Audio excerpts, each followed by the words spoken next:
Hello students, कैसे हैं आप सभी लोग। मैं हूं Pooja Singh and welcome back to my channel accounting master class. And this is the 80th lecture of our 1000 MCQ series. एंड आज इस वीडियो में हम डिस्कस करने वाले हैं कुछ objective question on the subject marketing management. और ये जो एमसीक्यू सीरीज है ये मैंने कॉम्पिटिटिव एग्जाम को ध्यान में रख के मैं करा रही हूँ, तो ज़रूर इसका फ़ायदा उठाइएगा, इसकी हेल्प से पढ़िएगा, ठीक है। और अपने फ्रेंड्स के साथ भी इनको ज़रूर शेयर करिएगा। और अगर वीडियो यूज़फुल लगे तो लाइक करना मत भूलिएगा, राइट। तो चलिए फिर बिना टाइम वेस्ट किए जल्दी से हम आज का वीडियो स्टार्ट करते हैं।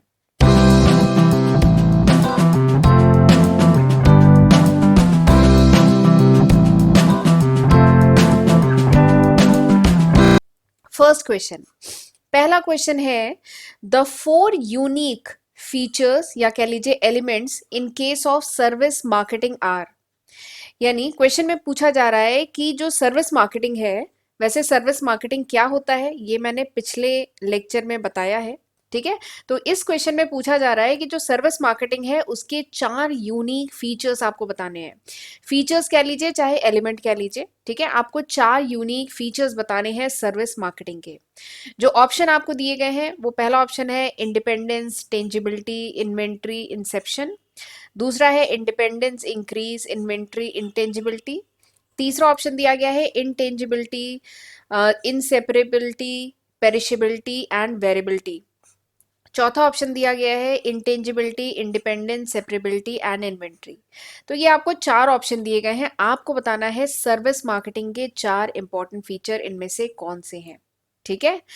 तो मैं चलिए आपकी हेल्प कर देती हूँ, मैं आपको बता देती हूँ कि 4 इंपॉर्टेंट जो यूनिक फीचर हैं सर्विस मार्केटिंग के वो कौन से हैं, और उनको एक्सप्लेन करके आपको समझा भी देती हूँ। फिर आप देख लीजिए इन ABCD जो 4 ऑप्शन है उसमें से कौन सा सही है। तो जो सर्विस मार्केटिंग है इसके अगर मैं 4 इंपॉर्टेंट फीचर की बात करूं तो सबसे पहला जो इंपॉर्टेंट फीचर है सर्विस मार्केटिंग का वो क्या है, वो है इंटेंजिबिलिटी। वो क्या है, इंटेंजिबिलिटी। इनटेंजिबिलिटी का क्या मतलब है, देखिए टेंजिबल मतलब क्या होता है, जिसको हम छू सकें, ठीक है, जिसको हम छू सके देख सके, दैट इज कॉल्ड टेंजिबल। इनटेंजिबिलिटी का क्या मतलब है कि जो सर्विस होती है, service can not be seen, service को हम देख नहीं सकते हैं। सर्विस बीन एक्टेड, यानी सर्विस जो होती है वो एक एक्ट होता है, वो एक डीड होता है, एक काम होता है, वो परफॉर्मेंस होता है, वो एक्सपीरियंस होता है। सर्विस को आप पजेस नहीं कर सकते, वो कोई सामान नहीं है, कोई टेंजिबल कोई फिजिकल थिंग नहीं है जिसको आप लेके अपने पास रख लेंगे, ठीक है। तो सर्विस जो होती है इसका सबसे पहला फीचर होता है कि इनटेंजिबिलिटी, वो सर्विस जो होती है इनटेंजिबल होती है, ठीक है। It can not be seen, it can not be touched, ठीक है। इसको हम फील कर सकते हैं, इसको हम नहीं फील कर सकते हैं बिफोर कंजप्शन, यानी कंज्यूम करने से पहले इसको फील नहीं किया जा सकता है। तो this is the first important feature of service marketing, ठीक है। क्या है, इनटेंजिबिलिटी। दूसरा जो इंपॉर्टेंट फीचर है दैट इज इनसेपरेबिलिटी। इनसेपरेबिलिटी, मुझे कोल्ड काफी हुआ है।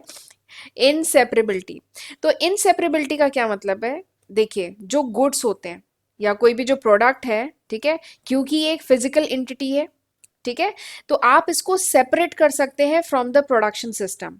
ये जो गुड्स है ये जिस भी प्रोडक्शन प्रोसेस से होके गुजरा है, बना है, ठीक है, आप इसको अलग कर सकते हैं प्रोडक्शन सिस्टम से। जो गुड्स होते हैं, प्रोडक्ट होते हैं, they are separable from its production system, ठीक है। गुड्स बन रहा है एक्स कंट्री में, इसको बेचा जा सकता है वाई कंट्री में, होता ही है। मोबाइल किसी और कंट्री में बन रहा है लेकिन वो ऑल ओवर वर्ल्ड पूरे सोल्ड किया जाता है, ठीक है। तो गुड्स क्या होते हैं, सेपरेबल होते हैं। लेकिन जो सर्विसेज होती हैं वो क्या होती हैं, इनसेपरेबल होती हैं। इसका क्या मतलब है कि जो सर्विसेज हैं उसको उसके जो प्रोड्यूसर से अलग नहीं किया जा सकता है। आप ऐसा कर सकते हैं कि जो आर्टिस्ट होता है, सपोज करिए कोई आर्टिस्ट है, वो मेकअप करता है, मेकअप आर्टिस्ट है सपोज करिए, तो क्या वो आर्टिस्ट किसी एक्स कंट्री में है और वो किसी वाई कंट्री में किसी कस्टमर को मेकअप कर सकता है, नहीं कर सकता ना। कोई डॉक्टर है, कोई सर्जन है, वो एक्स कंट्री में है, वाई कंट्री में, क्या वो सर्जरी कर सकता है, नहीं कर सकता है। तो जो सर्विस होती है that is inseparable from its producer, producer से इनसेपरेबल होती है, आप सेपरेट नहीं कर सकते। जबकि गुड्स जो होते हैं अपने प्रोडक्शन सिस्टम से इन्हें सेपरेट किया जा सकता है। गुड्स एक कंट्री में बनते हैं, दूसरी कंट्री में बेचे जाते हैं, ठीक है। तो ये सेपरेबल होते हैं। तो सर्विस मार्केटिंग के 2 फीचर हो गए। तीसरा फीचर, तीसरा फीचर जो सर्विसेज होती हैं दैट इज पेरिशेबल। जो सर्विस होती है वो पेरिशेबल होती है। पेरिशेबल का क्या मतलब है?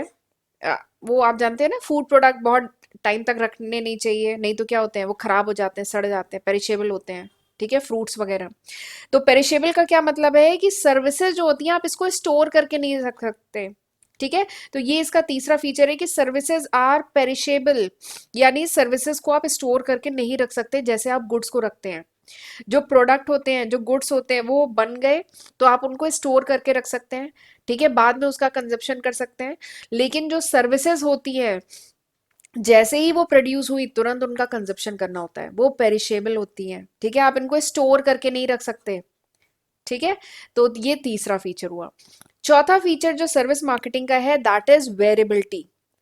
That is variability. वेरिएबिलिटी का क्या मतलब है? देखिए, जो प्रोडक्ट होते हैं या जो गुड्स होते हैं, ठीक है, जो बड़ी बड़ी फैक्ट्रीज में बनाए जा रहे हैं, जो गुड्स बनाए जा रहे हैं, तो वो एक बहुत ही high degree of standard use किया जाता है प्रोडक्ट को बनाने में।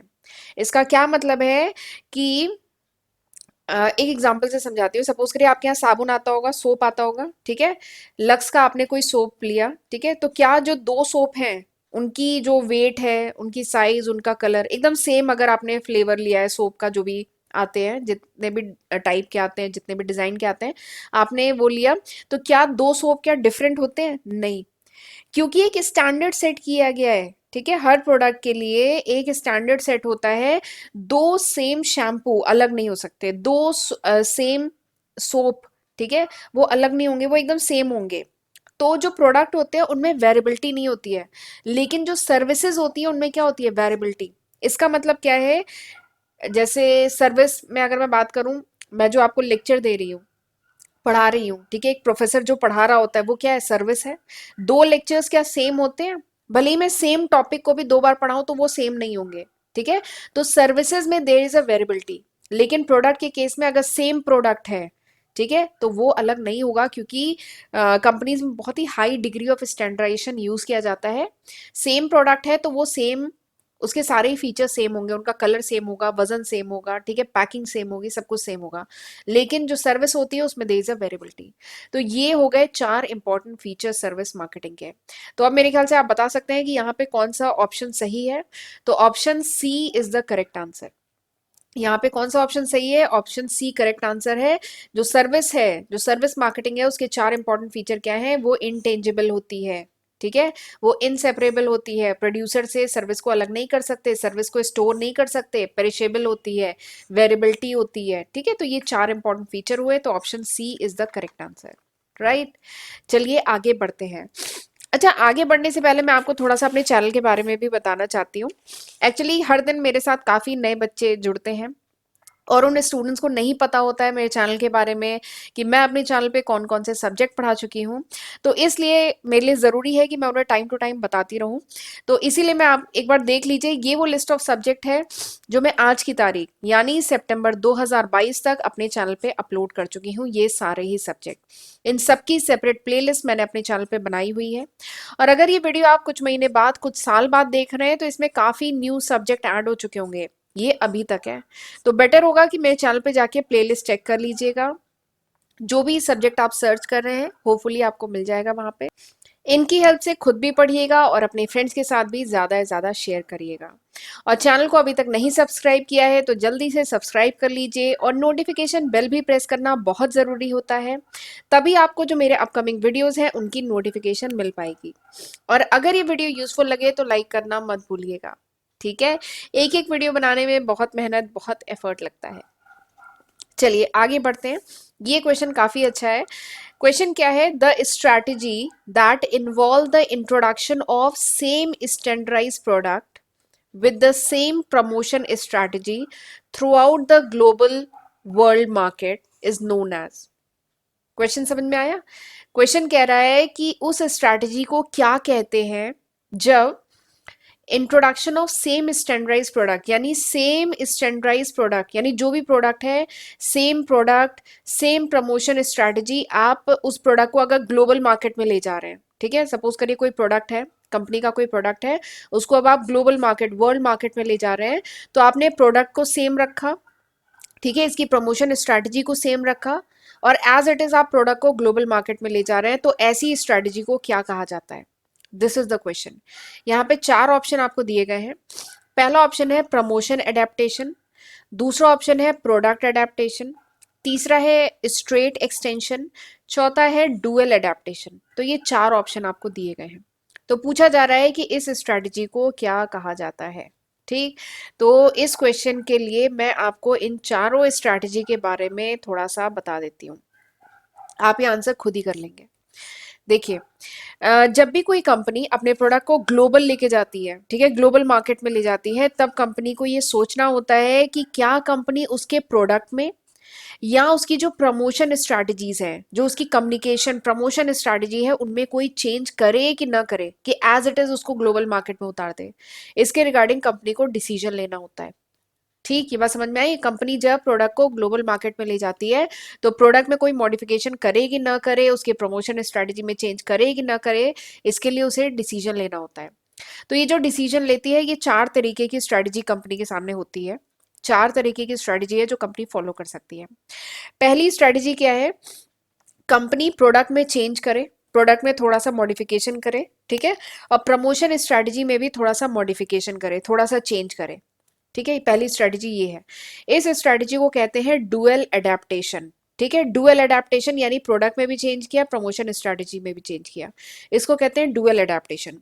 दूसरी स्ट्रैटेजी कंपनी के सामने क्या है कि प्रोडक्ट को सेम रखे और प्रमोशन स्ट्रैटेजी में थोड़ा सा चेंज करे। प्रोडक्ट एज इट इज रखा, प्रमोशन स्ट्रैटेजी में चेंज किया, तो इसको कहते हैं प्रमोशन एडेप्टेशन। इसको कहते हैं प्रमोशन एडेप्टेशन, यानी प्रमोशन जो स्ट्रैटेजी है उसको अडेप्ट किया, उसको चेंज किया। तीसरी जो स्ट्रैटेजी कंपनी के सामने है वो ये है कि प्रोडक्ट भी सेम रखे, प्रमोशन स्ट्रैटेजी भी सेम रखे, तो इसको कहा जाता है स्ट्रेट एक्सटेंशन। इसको कहा जाता है स्ट्रेट एक्सटेंशन, यानी प्रोडक्ट भी सेम है, प्रमोशन स्ट्रैटेजी भी सेम है, तो इसको कहा जाता है स्ट्रेट एक्सटेंशन। चौथी स्ट्रैटेजी, ये हो गई पहली, ये दूसरी, ये तीसरी, और यही आपके 4 ऑप्शन भी हैं। चौथी स्ट्रैटेजी क्या है कि कंपनी प्रोडक्ट में चेंज करे, ठीक है, और जो प्रमोशन स्ट्रैटेजी है उनको सेम रखे, तो इसको कहा जाता है प्रोडक्ट अडेप्टेशन। इसको क्या कहा जाता है? प्रोडक्ट अडेप्टेशन, यानी प्रोडक्ट को मार्केट के अकॉर्डिंग अडेप्ट किया गया।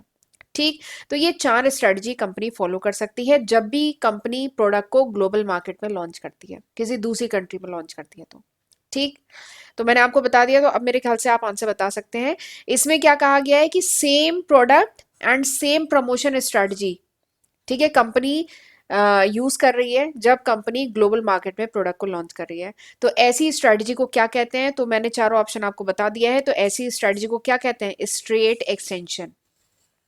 ऐसी स्ट्रेटजी को क्या कहते हैं? Straight extension. यहाँ पे थर्ड में मैंने एक्सप्लेन किया है, स्ट्रेट एक्सटेंशन यानी सेम है, ठीक है, प्रोडक्ट भी सेम है, प्रमोशन स्ट्रेटजी भी सेम है, तो उसको कहते हैं स्ट्रेट एक्सटेंशन। ठीक, समझ में आया? अगला क्वेश्चन, अगला क्वेश्चन भी सेम इसी पे है। The strategy consist of adapting both product and promotion, यानी वो स्ट्रेटजी जिसमें कंपनी प्रोडक्ट को भी अडेप्ट कर रही है, यानी प्रोडक्ट को भी चेंज कर रही है, मॉडिफाई कर रही है, और प्रमोशन या कह लीजिए कम्युनिकेशन को भी चेंज कर रही है फॉर ईच मार्केट, यानी हर इंटरनेशनल मार्केट के लिए प्रोडक्ट में भी थोड़ा सा मॉडिफिकेशन कर रही है, प्रमोशन में भी थोड़ा सा मॉडिफिकेशन कर रही है। तो ऐसी स्ट्रेटजी को क्या कहते हैं? तो ऐसी स्ट्रेटजी को हम क्या कहते हैं? पिछली स्लाइड में देखिए, ऐसी स्ट्रेटजी को क्या कहते हैं? जिसमें प्रोडक्ट में भी चेंज हो, प्रमोशन में भी चेंज किया जाए, तो उसे कहते हैं डुअल अडेप्टेशन। ठीक है, तो उसको क्या कहते हैं? डुअल अडेप्टेशन, यानी यहाँ पे option C is the correct answer. Product adaptation है नहीं, क्योंकि प्रोडक्ट अडेप्टेशन में प्रोडक्ट में चेंज होता है। स्ट्रेट एक्सटेंशन यानी दोनों सेम रहेगा। प्रमोशन अडेप्टेशन यानी प्रमोशन स्ट्रेटजी में चेंज किया। तो आंसर क्या सही है? आंसर है option C is the correct answer. ठीक, यहां तक समझ में आया? चलिए, अब हम बाकी क्वेश्चन अगले वीडियो में करेंगे, तब तक इतना पढ़ के रखिएगा, ठीक है। और वीडियो पसंद आए, ये जो क्वेश्चन मैंने डिस्कस किए हैं अगर समझ में आए हो तो वीडियो को लाइक करना मत भूलिएगा, और प्लीज मुझे कमेंट सेक्शन में ये भी बताइएगा कि how was this lecture, right. तो चलिए, अब हम मिलेंगे अगले लेक्चर में, तब तक अपना ध्यान रखिएगा। God bless you.